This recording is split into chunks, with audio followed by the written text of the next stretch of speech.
Le baptême par aspersion ou par déversement est un oxymore, quelque chose qui est contradictoire au baptême.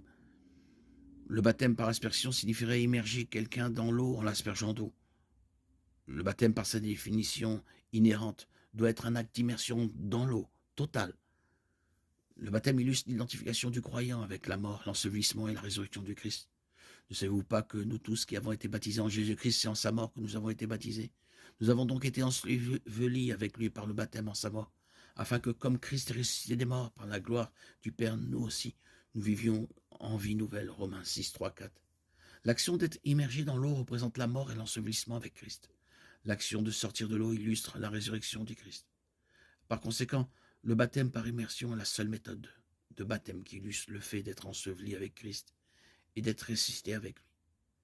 Le baptême par aspersion ou par arrosage est entré en pratique à la suite de la pratique non biblique du baptême des enfants. Le baptême par immersion, bien qu'il soit le mode le plus biblique d'identification avec Christ, n'est pas une condition préalable au salut. Il s'agit plutôt d'un acte d'obéissance, d'une proclamation publique de la foi en Christ et d'une identification à lui. Le baptême est une image de notre abandon, de notre ancienne vie et de notre transformation en une nouvelle créature. 2 Corinthiens 5, 17. Le baptême par immersion est le seul mode qui illustre pleinement ce changement radical. Si quelqu'un est en Christ, il est une nouvelle créature. Les choses anciennes sont passées. Voici, toutes choses sont nouvelles.